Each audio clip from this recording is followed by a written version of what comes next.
तो हूँ जिनके गुणों के गान में वे वर्धमान महान जिन बिचरे हमारे।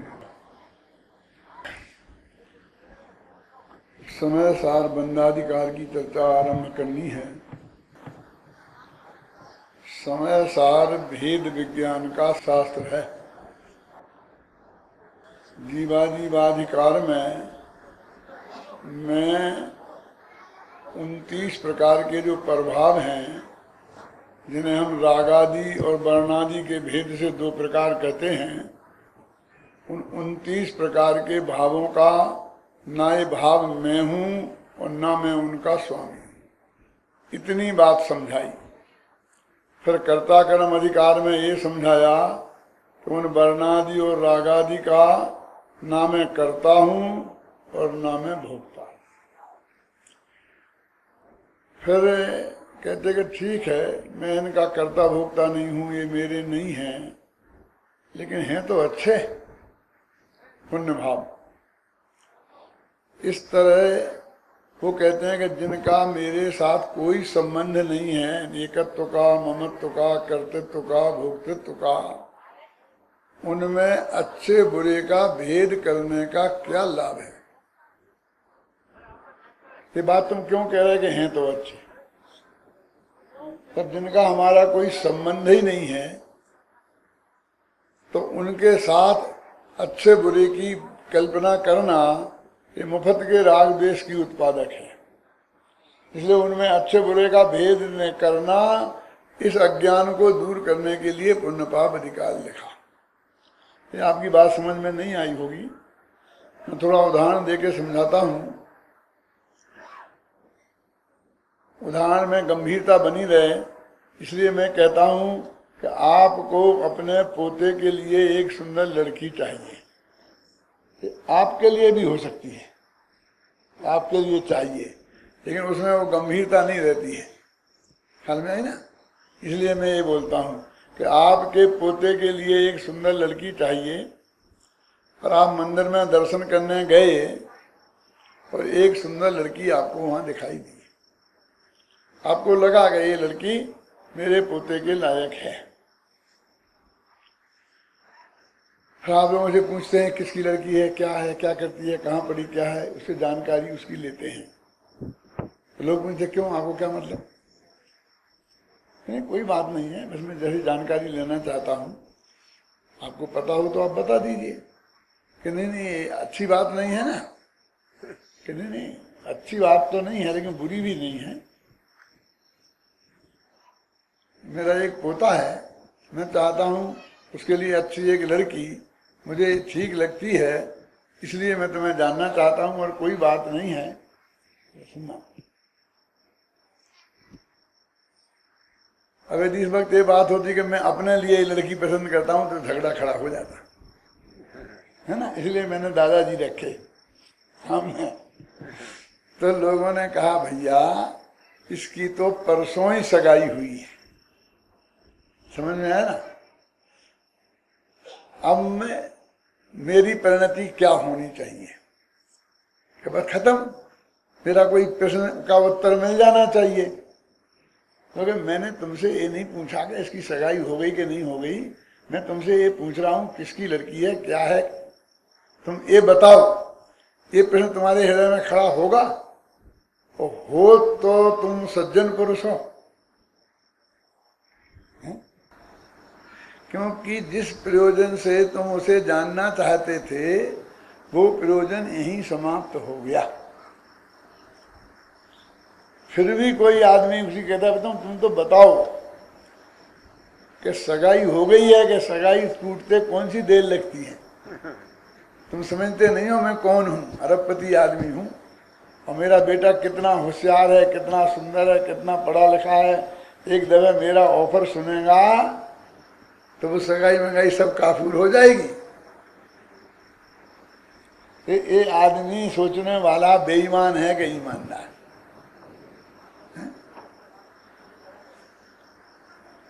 और कोई कहे कि इसकी तो शादी हो गई परसों, और फिर भी नालायक पूछे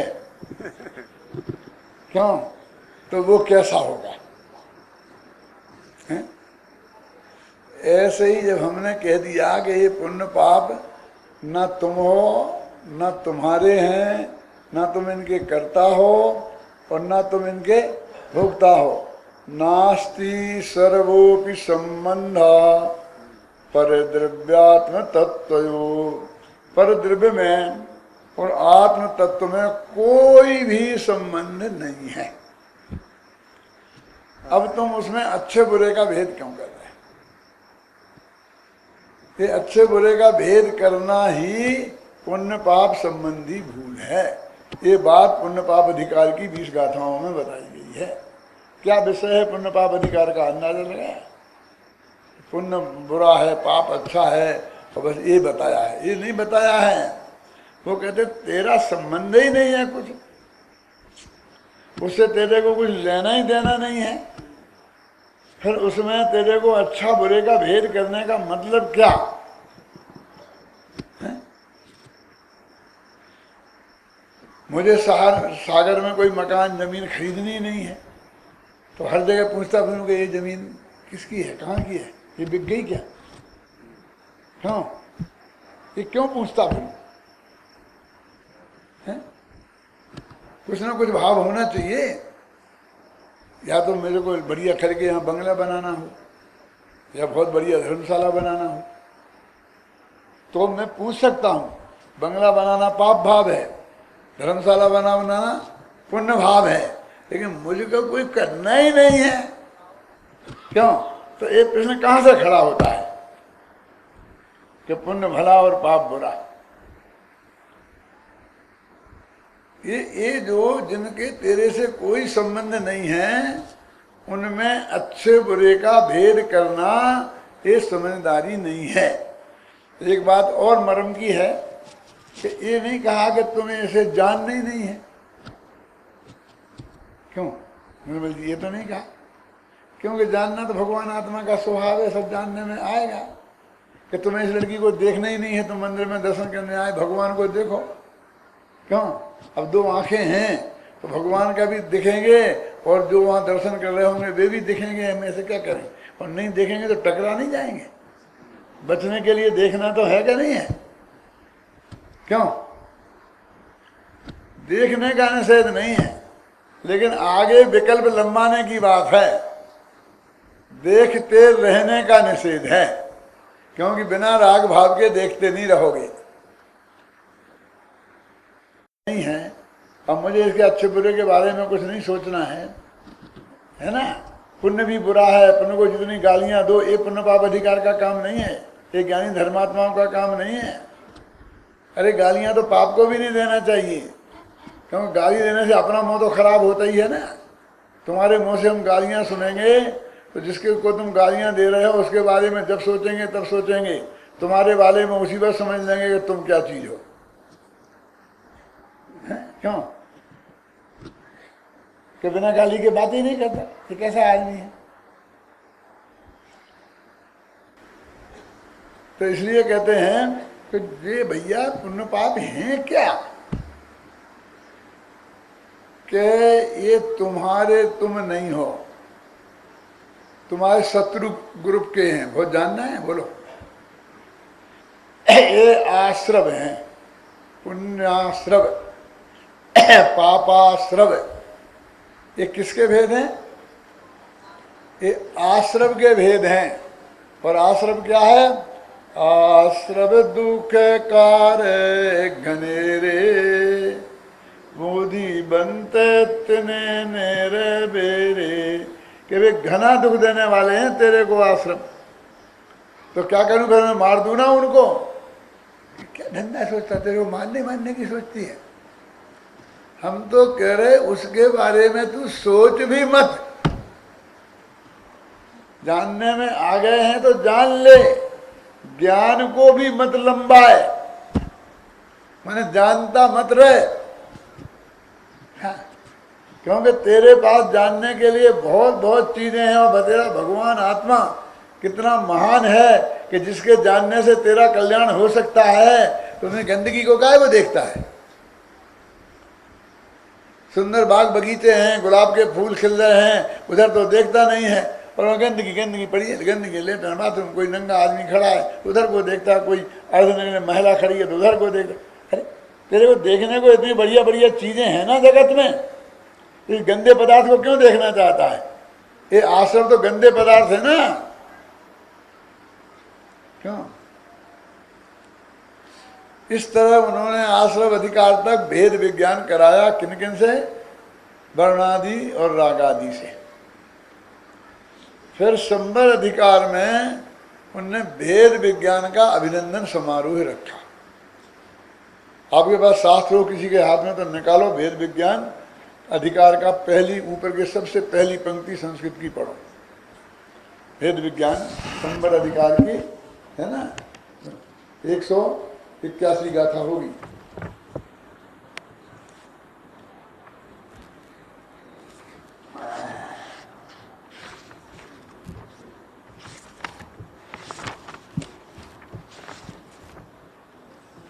लगा भेद विज्ञान का अभिनंदन करते हैं, ऐसा लगा क्लियर शब्दों में।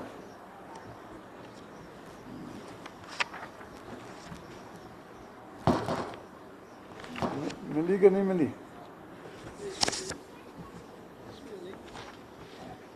क्या थी उसमें है क्या बड़ी किताब में ठीक है इसमें? हाँ मैं बोल रहा हूँ 181वीं गाथा। छोटे। फिर देखो मैं बोल देता हूँ, उसमें देखा भेद विज्ञान का अभिनंदन करते हैं, और फिर आप उसे पढ़ो उसके पद्यानुवाद को। हाँ हाँ, सकल संपूर्ण कर्मों के क्षय का कारण जो भेद विज्ञान, अब उसका अभिनंदन करते हैं। ये शांतिलाल जी हमारे वहाँ पढ़ाते हैं ना आत्मख्याति सबको, तो उन्हें आत्मख्याति की पंक्ति सब याद है ना, अभिनंदन। और फिर पूरा छंद पढ़ो, यदि पद्यानुवाद पढ़ लोगे यदि इसका तुम, तो उसमें क्लियर आया है भेद विज्ञान के अभिनंदन के अलावा और कुछ चर्चा नहीं की। तो संवर अधिकार भेद विज्ञान के अभिनंदन का अधिकार है। फिर उसके बाद कहते हैं निर्जराधिकार। अब निर्जराधिकार में ये बताना चाहिए थी कि निर्जरा कैसे होती है, कहाँ से होती है, क्या होता है, निर्जरा के 53 जो भेद हैं जो संवर के कारण थे, वहाँ निर्जरा के कारण को बताया है। कोई चर्चा नहीं, बस सिर्फ ज्ञानी जीव भोगों के बीच में भी रहे तो उसे बंद नहीं होती है, निर्जरा होती है। ये बात समझाने में पूरा निर्जरा अधिकार लगा क्या? अरे निर्जरा तो समझाते भले आदमी, तो कासूद पढ़ के नहीं आए हो वहां पढ़ लेना। नियम सार में तो लिखा है कर्म अजीब अधिकार आया, तो भैया ये मैं ज्यादा मैं नहीं कहूंगा, तो मुझे दूसरे ग्रंथों से पढ़ लेना। क्या लिखा पद्म मलधारी देव ने? आत्मा की रुचि में बाधक जान कर मैं उनकी यहाँ विस्तार से चर्चा नहीं करता हूँ, उन्हें तुम कर्म ग्रंथों से पढ़ लेना। नहीं पढ़ने की बात तो नहीं की, लेकिन तरकीब से तो लिख ही दिया कि जो मेरा अध्यात्म का रस है और उसमें मुझे बाधक लगता है। कि तेरे को जुर्मानी बाधक लगती है, गोमर सार जब लगता है, मैं क्या करूँ?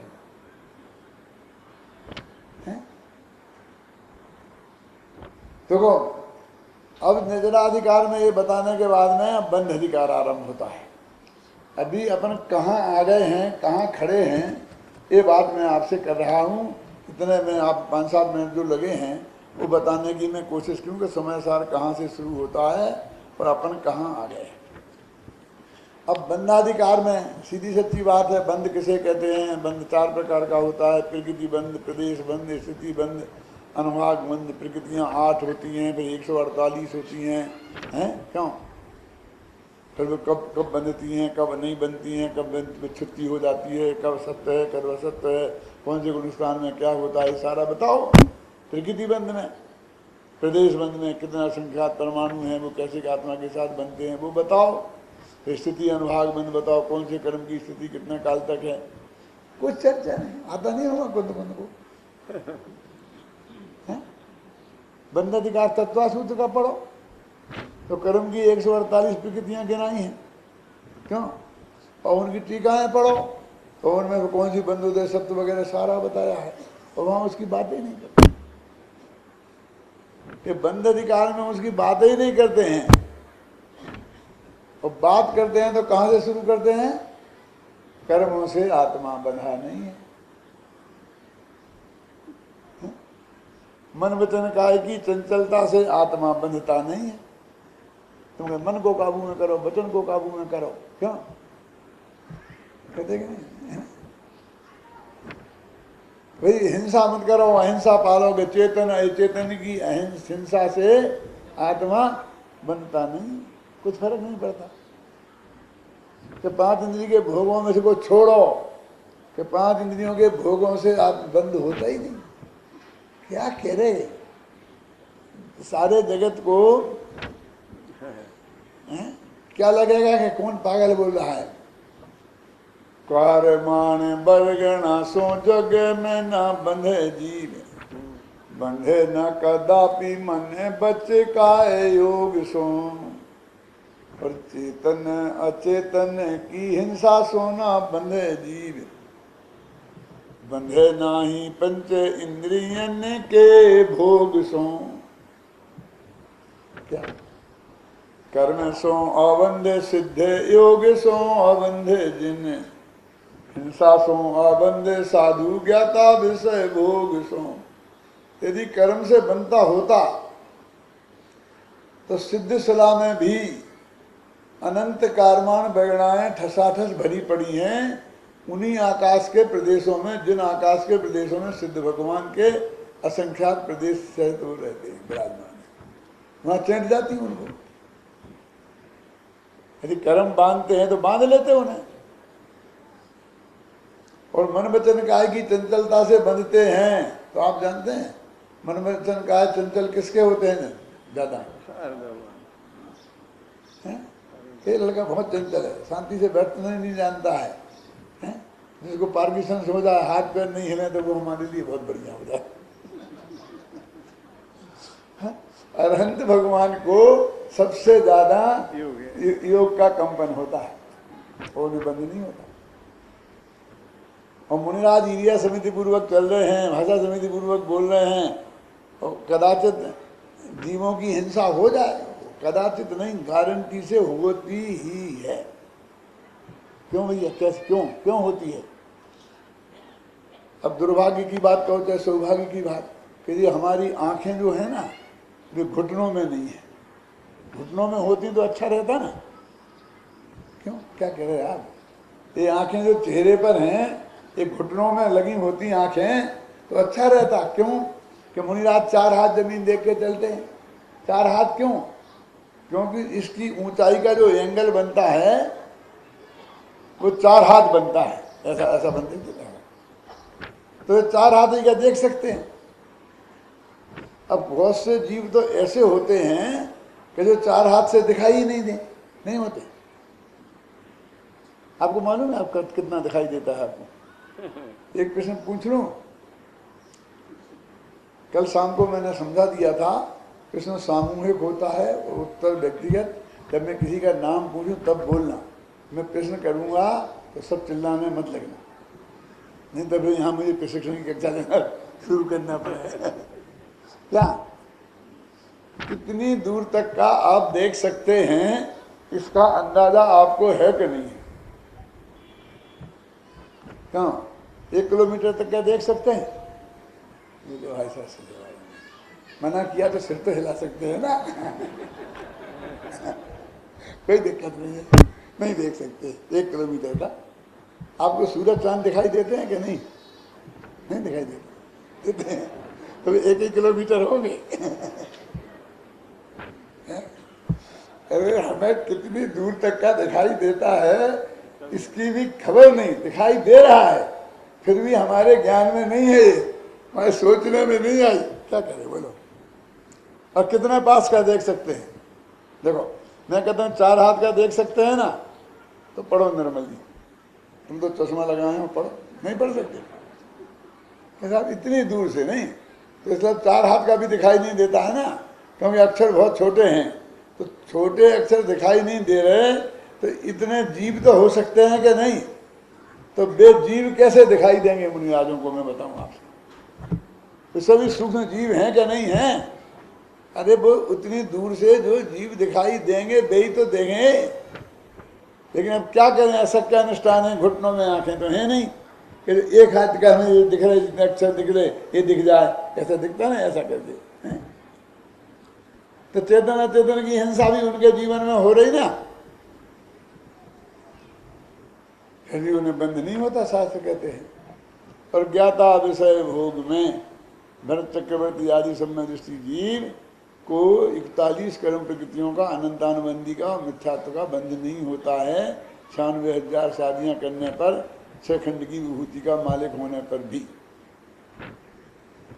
तो एक दफे फिर अपन दोहराएं उस चंद्र को। कारमान वर्ग ना सो जग में ना बंधे जीव, और बंधे न कदापि मने बच्चे काय योग सो। चेतन अचेतन की हिंसा सोना बंधे जीव, बंधे नाही पंच इंद्रियन के भोग सो। ये 4 बातें हो गई ना। अब इन 4 के 4 उदाहरण एक पंक्ति में।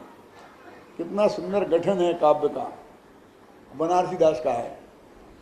कर्म सो अबंध सिद्ध, योग सो अबंध जिन, हिंसा सो अबंध साधु, और ज्ञाता विषय भोग सो। 4 उदाहरण आ गए ना, चारों मैंने समझा दिए ना आपको। इत्यादि के वस्तु के मेलाप सोना बंधे जीव। इतनी चीजों के और लो लगा लो, उनसे जीव बंधता नहीं है। तो बंधे कैसे? कि बंधे एक रागादि अशुद्ध उपयोग सो। रागादि रूप जो अशुद्ध उपयोग है, एकमात्र उससे बनता है। ये रागादि अशुद्ध उपयोग में क्या क्या आता है? मिथ्यात्व, अविरति, प्रमाद और कसाय, इनसे बनता है। ये बात इस बंध अधिकार में समझाई। मैंने आपको सेंट्रल आइडिया दिया है। अभी अपन एक गाथा आएगी, उस पर चर्चा करेंगे विस्तार से। अभी अपन इस बंधाधिकार का आरंभ करते हैं। क्या लिखा है? अथ प्रवसति बंधा। अब बंध प्रवेश करता है। क्या, कहाँ, कौन कहाँ प्रवेश कर रहा है? ये जो समयसार ग्रंथ है ना, उसको अमृत चंद्राचार्य ने आत्मख्याति टीका में नाटक के रूप में प्रस्तुत किया। ये समयसार नाटक है। अपन तो समझते हैं कि बनारसी दास का लिखा हुआ नाटक है। समयसार नाटक बनारसी दास का है और समयसार कुंद कुंड का है। अमृतचंद के जमाने में तो बनारसी दास थे ही नहीं। सबसे पहले ये समयसार नाटक है, इस बात को किसने प्रस्तुत किया? अमृतचंद्र ने। उनने पकड़ा, कैसे पकड़ा? उसको समयसार के रूप में प्रस्तुत क्यों किया राजन जी? देखो मैं आपको बताता हूँ, मैंने रिसर्च की है अमृतचंद्र के हृदय में बैठकर। अभी मैं गया था दिल्ली सेमिनार में, तो संस्कृत बड़ी अच्छी भाषा है कि प्राकृत। प्राकृत जैनियों की है या संस्कृत ब्राह्मणों की है, तो खूब चलता था। हमसे भी पूछते थे लोग, आप क्या मानते हैं, आप क्या जानते हैं? मैंने कहा गजब करते हो, जिसमें समयसार लिखा गया उस प्राकृत भाषा को, हमारे लिए उससे महान और क्या हो सकता है। कुंद कुंड के हम इतने भगत हैं, तो उनकी वाणी हमारे लिए इतनी कितनी बढ़िया हो सकती है। और अमृतचंद्र ने जिस भाषा में उसकी टीका लिखी, वो वाणी हमारे लिए बुरी कैसे हो सकती है? हम कैसे दे सकते हैं उसे ब्राह्मणों को? हम तो प्राकृत भी हमारी और संस्कृत भी हमारी, क्यों? अमृतचंद्र की भाषा हम तुम्हें दे दें? नहीं नहीं नहीं, हम तो दोनों के महाभगत हैं, कि हिंदी हो कि गुजराती, कोई भी भगत हो।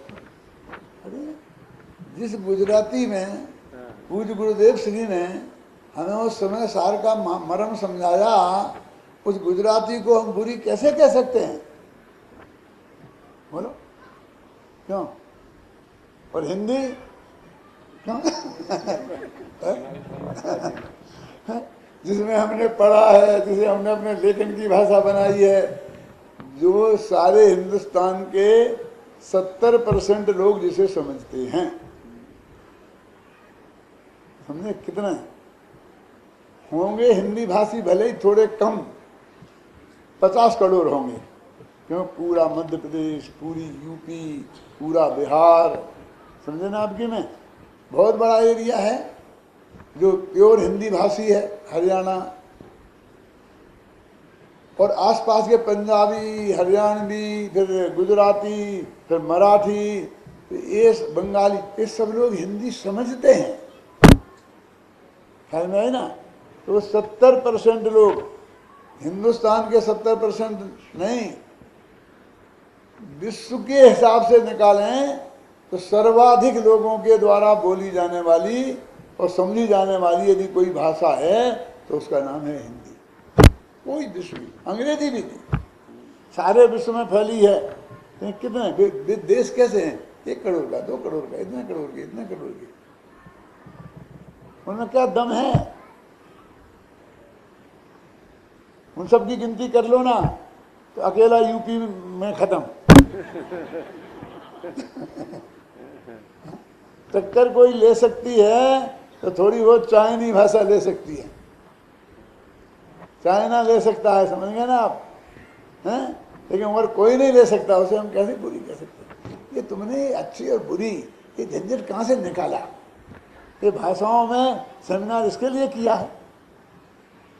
अरे जिसकी जो विशेषताएं हैं वो बताओ ना, जो उसका जो बढ़ियापन है जो बताओ ना, एक क्यों बताते हो? तो ये जो यहाँ पर नाटक समाचार कहाँ से बना? ये नाटक समाचार कहाँ से आ गया? क्या तत्वार सूत्र में 5 तत्वों का क्रम है, क्या है? जीवा, जीव, आश्रव, बंध, संबर, निद्रा, मोक्ष, है ना?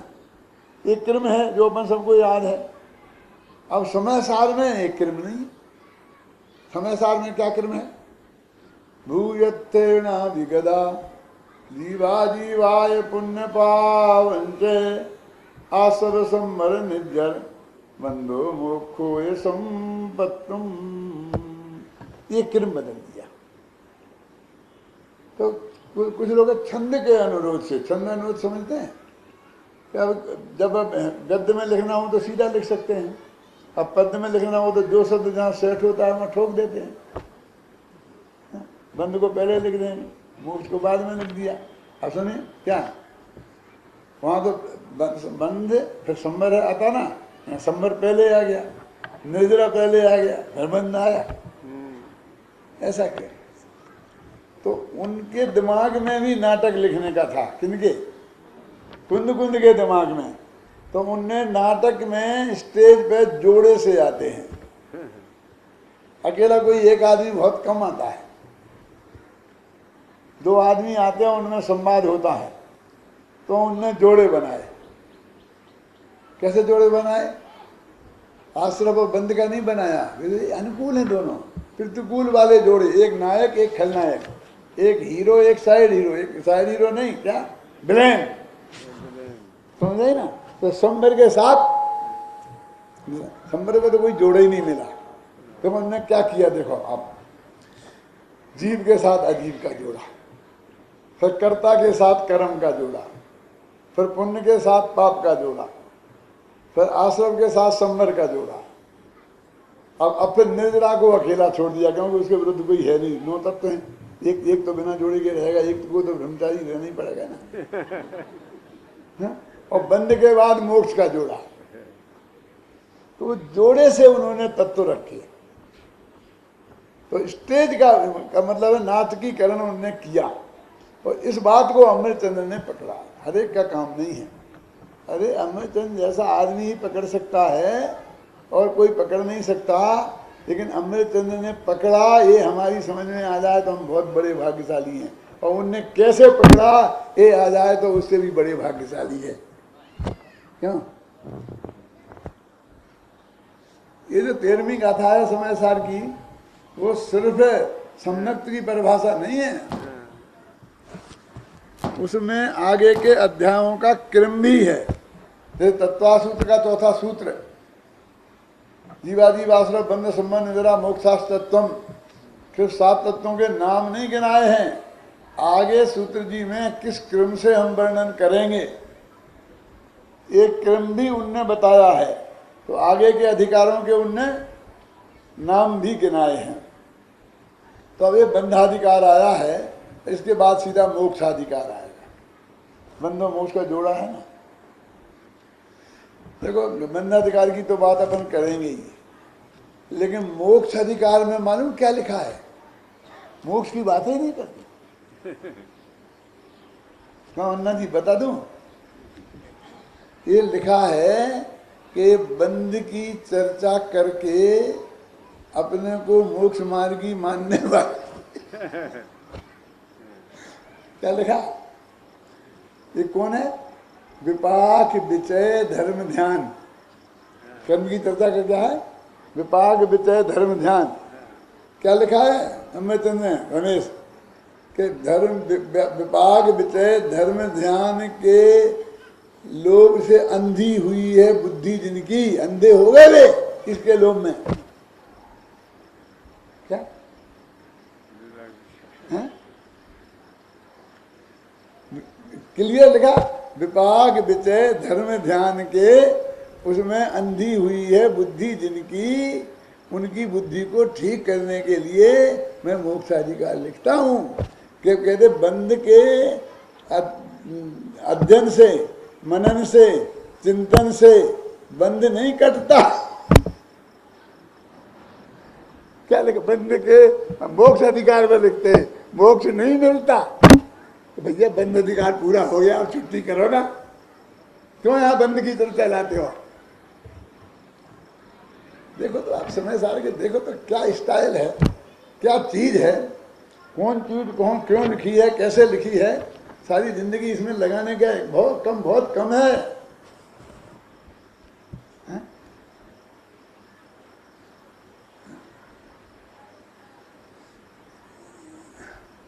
वहाँ सेमिनार में एक आदमी भोपाल के प्रोफेसर थे, कोई थे, रतन चंद जी नहीं है, घबराना नहीं, दूसरे थे, नरेंद्र कुमार ऐसा नाम है।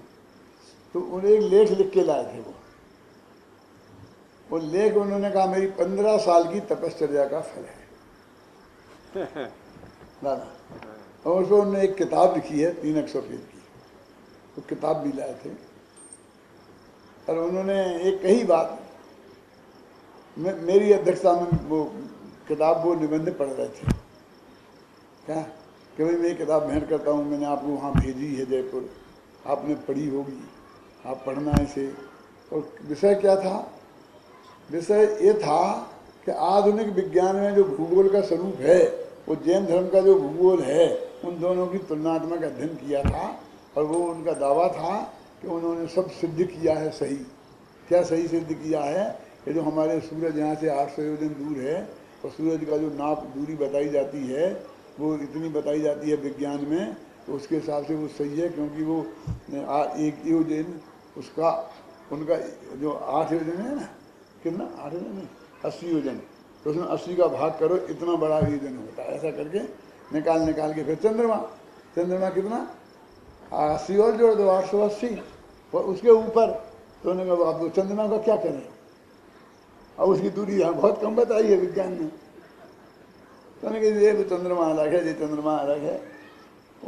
जो उन्होंने अपनी बातें रखी और इसमें कहा कि मैंने इसको बहुत ये किया है और आप सब लोग इसे पढ़ें, मेरे से आप जरूर पढ़ना, आप लोगों ने जरूर पढ़ेंगे। तो बहुत पीछे ही पड़ गए, सब लोग याद करने लग गए। तो मैंने अपना अध्यक्षीय भाषण में कहा मैं इसे गारंटी से नहीं पढ़ूंगा। क्यों? क्योंकि एक तो मेरे को ये पक्का विश्वास है कि आधुनिक विज्ञान का भूगोल हमारे जैन दर्शन का भूगोल बिल्कुल मिलता नहीं है। अब जिन लोगों को इसमें रस है मिलाने में, वे लोगों से मैं निवेदन करता हूँ हाथ जोड़ के कि वे अवश्य पढ़ें। यहाँ पर जो विद्वान बैठे हैं नई उम्र के हैं, मैं 77 वर्ष का हो गया हूँ और मैं पिछले 15-20 वर्ष से कुंद के अलावा मैंने कुछ पढ़ा नहीं है। उन पर मैंने 5000 पेज लिखे हैं, वही पढ़ता रहता हूँ मैं। अब मैं छोड़कर तुम्हारी झंझट में पढ़ने वाला नहीं हूँ। अब इसमें मैं क्या कमेंट्स करूँ अध्ययन भाषण में? मैं तो जो मैंने 15 साल में जो 20 साल में पढ़ा है वो मैं आपको बताता हूँ। प्राकृत भाषा स्वर से नहीं, प्राकृत में कुंद ने क्या लिखा है वो माल आपको समझना हो तो मैं आपको बता सकता हूँ। आपको मैं पढ़ के सुना, बोलेगे नहीं पढ़ना नहीं, हमें आपका तो सुनना है, पढ़ना नहीं है। सब लोग इंतजार कर रहे हैं सुनने को, आपका तो सुनने में ही मजा आता है। आपके लिए कोई समय का प्रतिबंध नहीं है। क्या तो मैंने त्रिकाली भगवान आत्मा सुनाया सबको। भैया ये चीज है तो इस चीज को तुम अपने जीवन में लाओ तो ही वास्तव में आत्मा ज्ञान दर्शन है, उसके सार है। नहीं बाकी इन बातों में कोई दम नहीं है।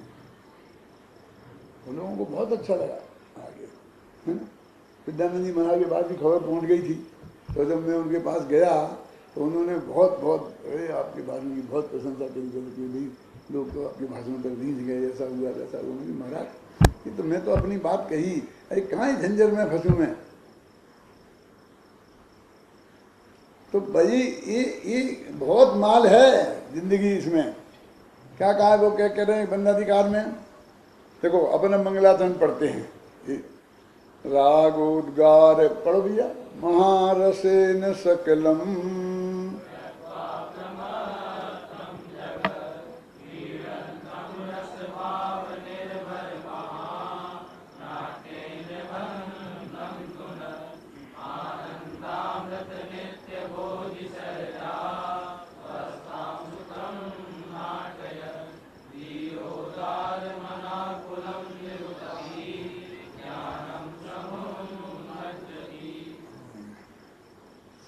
पढ़ो, हिंदी पढ़ो। मध्यमा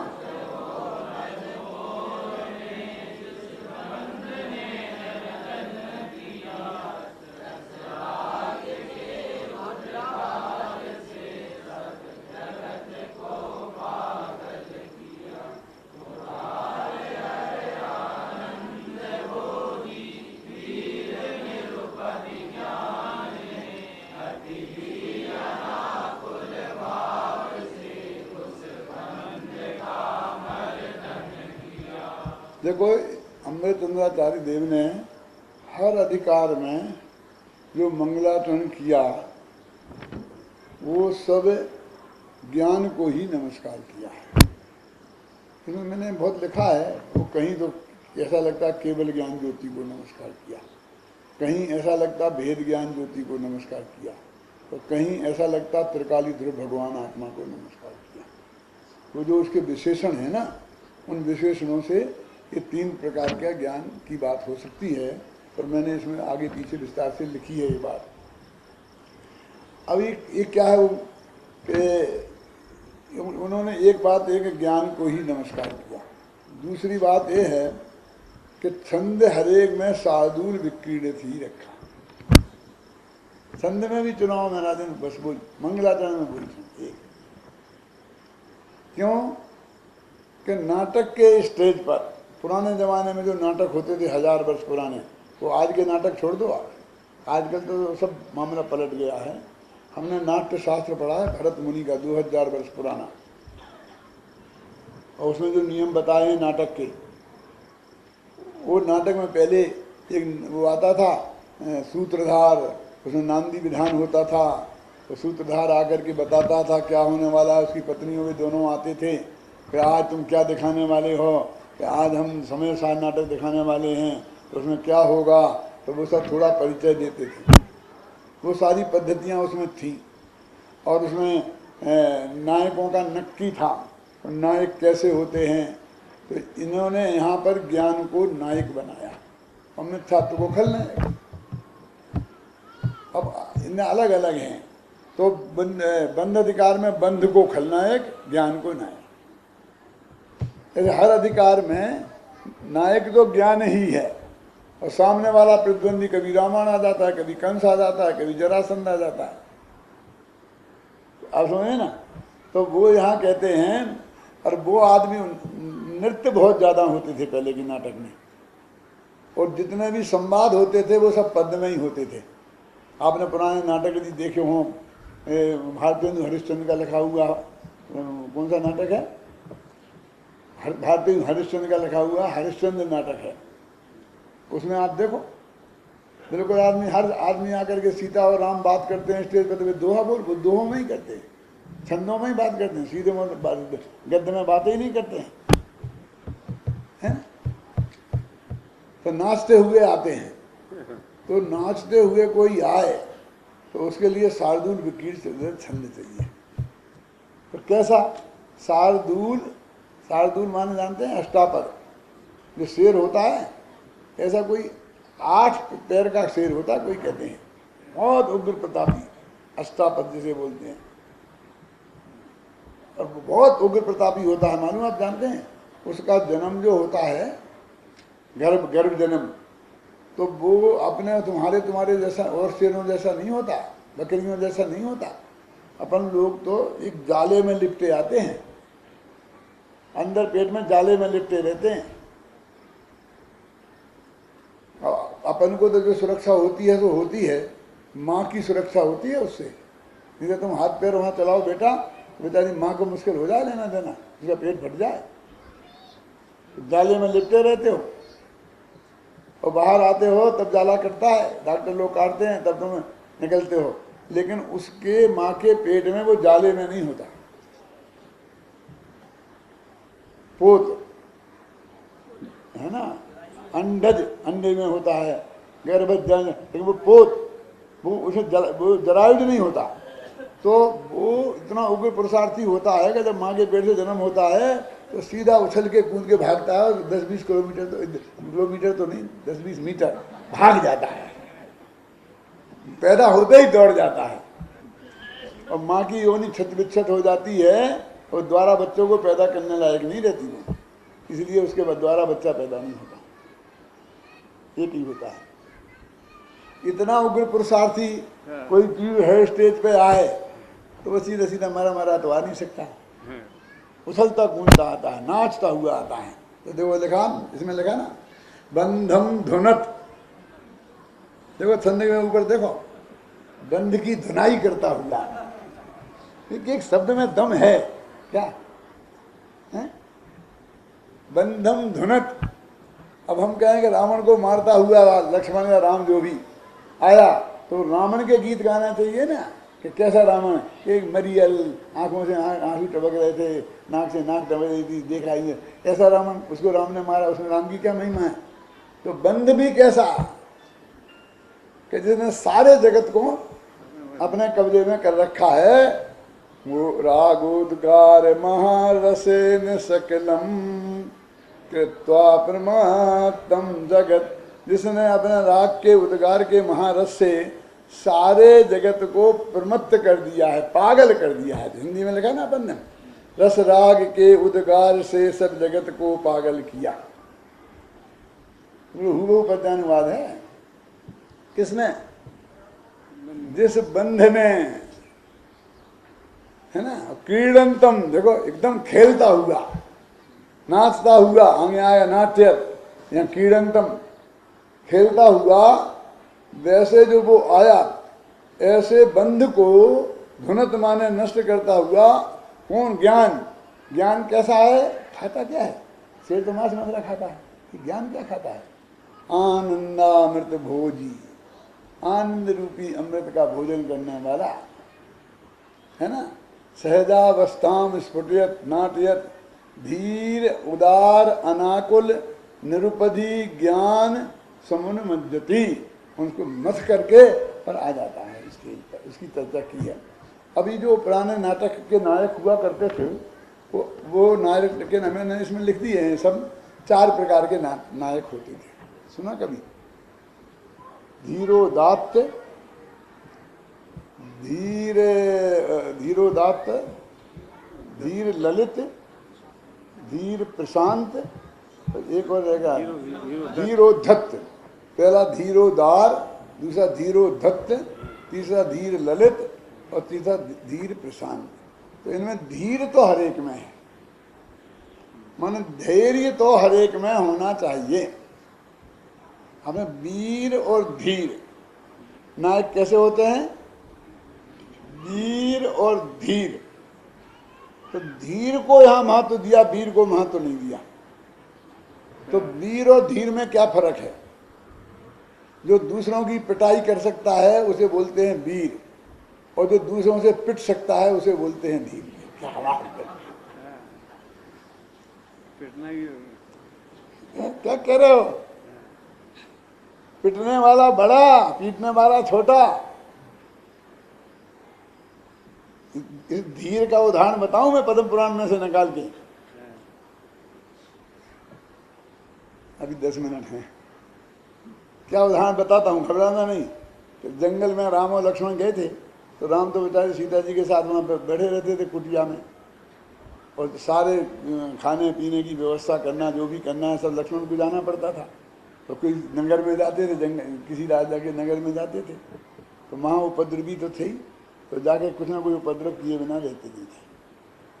राज दरबार में चले जाते थे, वहाँ लड़ पड़ते थे, कभी कुछ हो जाता था, कभी कुछ हो जाता था। तो राजा अपनी लड़की की शादी की घोषणा कर रहा होता है कि जो ऐसा करेगा वो मेरी लड़की की शादी कर दूंगा, तो वहाँ पहुँच जाते थे। ऐसे लक्ष्मण ने सैकड़ों शादियाँ कर ली वनवास के समय में। राम तो एक ही को लेके डोलत रहे। पद्म पुराण पढ़ना और फिर से कहेगा तुम्हें यहीं रहो, तब मैं पहुंच जाऊंगा अयोध्या, तब तुम्हें ले जाऊंगा। ये कहानियां हैं। तो एक कहानी मैं आपको सुनाता हूँ, छोटी सी 5 मिनट की। एक राज दरबार में गए, तो वहाँ उन्होंने भाई उद्दंडता का परिचय देने बोला, भी जवाब नहीं, कुछ बतावे नहीं ढंग से, कौन हूँ मैं क्या हूँ, परिचय तो देवे नहीं, गुप्तवास में थे ना। तो वहाँ से इन्होंने ललकारना शुरू किया, तो आक्रमण शुरू हुआ। तो इन्होंने ऐसा उसमें लिखा है पद्म पुराण में, उसके जवाब नहीं दिया। कोई पे सामने वाला तीर चलाते थे, उसके तीर के जवाब नहीं दिया। तो वो तीर आए तो उसने हाथ से पकड़ लिया, तो दूसरा तीर आया तो इस हाथ से पकड़ लिया, तीसरा तीर आया तो इधर से पकड़ लिया, चौथा तीर आया तो इधर से पकड़ लिया, 5वां तीर आया तो इधर दाबा, ऐसा दाब लिया, 6वां तीर आया तो ऐसा दाब लिया, 7वां तीर आया तो पैर से दाब लिया, दूसरे पैर से दाब लिया, घुटने से दाब लिया। फिर आया तीर तो ये दांतों से ऐसा करके इधर दाब लिया। जरा देर नहीं दब पाता तो क्या ये किया, तो सारा राज दरबार 1 मिनट में सिलेंडर हो गया कि ये कैसा आदमी। उसने आक्रमण नहीं किया, लेकिन आक्रमण को सहने की क्षमता का प्रदर्शन किया।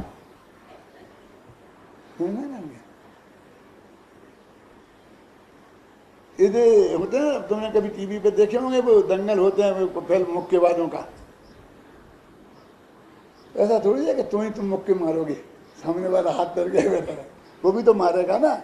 और वो भी तो उसके 2-4 अच्छे तुम्हें पढ़ सकते हैं ना, और उनको सहने की ताकत तुम में नहीं हो तो तुम अखाड़े में उतर नहीं सकते। मुक्केबाजी को आक्रमण करने के पहले आक्रमण सहने की प्रैक्टिस करनी पड़ती है, मुक्के खाने पड़ते हैं, उसकी प्रैक्टिस डेली करनी पड़ती है। तो जो आप समझ में आए ना, पिटने का मतलब कि पिटने की सामर्थ्य हो वो पीट सकता है, तो किसी से लड़ पड़ो तो वो थोड़ी वैसे बैठा रहेगा। हो सकता है वो तुमसे भी बलवान निकले, वो जमा 2-4 तुम्हें जमा दे, तो 2-4 खाने की ताकत होनी चाहिए ना, है? तो उन्हें एक तो धीर, अब दूसरा धीर और उदात्त सबसे बढ़िया नायक होता है। धीर तो है ही बर्दाश्त करने की ताकत, और फिर उदारता है। फिर ऐसा नहीं कि आप प्रदर्शित होगी ताकत, आप हार गए तो फिर आपकी पिटाई ऐसी करे कि आपको मार के फेंक दे, जाओ कोई बात नहीं, जाओ चलो, तुम्हारा राज छीन लिया, तुमको ही दिया, तुम करना संभालना, बस खत्म। ये उदार समझे आप, जो शत्रुओं को माफ करना जानता है वो उदार, समझे ना। ये उदारता नहीं कि हमें 2000 दे दें, ऐसा नहीं करता होगा। असली उदारता तो क्या है कि जिसने हमारी जान लेने की पूरी कोशिश की उसको जिंदा छोड़ देना कोई भी उस पर रिएक्शन नहीं देना, उसका राज भी वापस कर देना। क्यों? ये उदारता, धीरोदात्त ना, समझे, धीर और उदार। ऐसे जो नायक हैं, देखो राम थे ना, राम धीरोदात्त। कैसे? तो राम ने तो रावण को वापस, मरेगा तो क्या वापस करते, उसके भाई को दे दिया, श्रीलंका का राज, तो उन्हीं को वापस करना हुआ, जो बचेगा उसी को तो देंगे। समझ गया? धीरोदात्त। और दूसरा कौन? धीरोधत्त। धीर तो है लेकिन उद्दंड है, रावण जैसा, कंस जैसा उद्दंडता है, मार दो। मतलब वो बर्दाश्त करने की ताकत तो पूरी है लेकिन उदारता नहीं है, उद्दंडता है, धीरोधत्त। ये रावण जैसे लोग ऐसे में आते हैं। फिर धीर ललित, धीर भी बहुत है और रसिया भी है। श्री कृष्ण का नाम आता है उसमें, नाचने में, गाने में मस्त चलिए। ललित का मतलब समझे आप? धीर ललित। और चौथा धीर प्रशांत, सहन करने की ताकत है और शांत चित्त है, राग देश नहीं बिल्कुल भी। महावीर भगवान हैं, ये धीर प्रशांत नायक में आते हैं। क्या ये 4 प्रकार के नायक आप समझ गए ना? धीरता तो सब में ही है और एक एक दूसरे सेकंड नंबर पर बदलते गए। ये सब नाट्य शास्त्र में लिखा है। लंबा चौड़ा में ज़्यादा बता नहीं सकता, लिख भी नहीं सकता, लेकिन मैंने संक्षेप में बता भी दिया और संक्षेप में इस किताब में लिखा दिया। ये भरत मुनि से शुरू होता है नाट्य शास्त्र, 2000 वर्ष पुराना ये भी है, कुन के समय से है? और उसमें कितना कितना परिवर्तन होते रहे हैं, आज तक क्या क्या परिवर्तन हो गए हैं, कैसे कैसे हो गए हैं, वो सब बातें आती हैं। अब ये जो नायक है, कौन सा नायक? वो ज्ञान वाला नायक है। वो ज्ञान वाला नायक वो कैसा? धीरोदात्त, धीर भी है, उदार भी है और अनाकुल भी है, कोई आकुलता नहीं है। तो उसने ऐसा कह दिया, समझे ना? और निरुपधि, कोई उपाधि नहीं है। ऐसा ज्ञान स्टेज पर समुन्मज्जति, अपना वैभव दिखाता है, बंधु को धुनता हुआ ऐसा ज्ञान प्रकट होता है। उस ज्ञान को यहाँ नमस्कार किया है। देखो मैं इसका हिंदी अर्थ पढ़ता हूँ। नित्य ही आनंद अमृत का भोजन करने वाला, धीर, उदार, अनाकुल और निरुपधि ज्ञान राग के उदय रूपी महारस के द्वारा समस्त जगत को प्रमत्त करके रस भाव से भरे हुए, नृत्य करते हुए, खेलते हुए बंध को धुनता है। धुनता हुआ उदय को प्राप्त होता है। ज्ञान का उदय हुआ माने बंध को धुन दिया, वो दंता कर रहा था, ऐसा ज्ञान प्रकट हुआ। ऐसे ज्ञान को अब आश्रव अधिकार में आश्रव को धुनता हुआ प्रकट होगा। अब जो बनारसी दास के छंद हैं इसमें, वे बहुत मार्मिक हैं। देखो नाटक समय सार में और मेरा ये कलश पद्यानुवाद में अंतर क्या है, ये आप लोग समझ लो। लोगों के दिमाग में ये प्रश्न भी खड़ा होता है कि थाना नाटक समय सार, फिर क्या जरूरत थी इसके पद्यानुवाद की। लेकिन आपने देखा है नाटक समय सार को कि कौन से छंद का कौन अनुवाद है। 10-20 छंद ऐसे छूट गए जिनका कोई पद्यानुवाद ही नहीं है उनके यहाँ, और एक एक छंद के 10-10 छंद लिख दिए। उनने कोई पद्यानुवाद नहीं किया, उनने तो राजमल जी की भाषा टीका पढ़ी थी, वे छंद के नहीं जानते थे, उनने छंद पढ़े भी नहीं थे ढंग से। राजमल की जो टीका है, कलश टीका, उससे पढ़कर जो जो भाव उनके दिमाग में जम गया, तो उस पर उन्होंने अपनी कविताएं लिख दी। अब बनारसी दास के जो कवित्र लिखे जो उन्होंने, वो आगरा की गलियों में वैसे गाए जाते थे लोगों के द्वारा, जैसा ये सिनेमा के गीत आजकल के लड़के लड़कियां बाजार में चलते चलते गाते हैं। ऐसे ऐसे लोग हुए थे। ये तो उनके मरने के बाद किसी उनके भगत ने उसे व्यवस्थित किया नाटक, उन छंदों को, और उनने लगा लगा के कि इसमें इसका, जैसे आ गया ना कि धोबी के सदन गए हो कोई आदमी, तो उसका इसका है, ये इसका है, तो उसने ऐसा नीचे बैठा बैठा करके अब वो छंद सेट कर दिए हैं। ऐसा है। और अपन ने एक एक पंक्ति से अनुवाद किया है, हर छंद का किया, एक एक पंक्ति से अनुवाद किया। इसलिए दोनों की खूबसूरती अलग है। दोनों का के अध्ययन से आपको लाभ है। उसे छोड़ देंगे तो भी नुकसान होगा, इसे छोड़ देंगे तो भी नुकसान होगा। देखना भाई, इसमें निकालना, इसमें छंद आया होगा कोई ना कोई इसमें। पेज नंबर कौन सा है इस पर? 344। चलो निकालो। हाँ,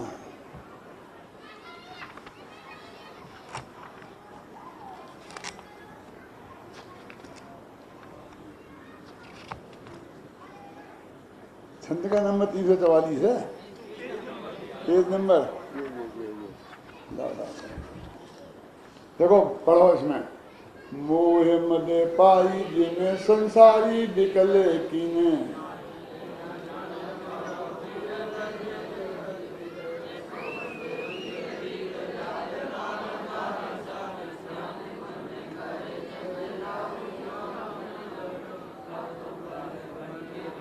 घट में प्रगट भयो उद्धत उदार जाको उद्यम में महातु है, रोहे स्वामी कित सूर्य आनंद।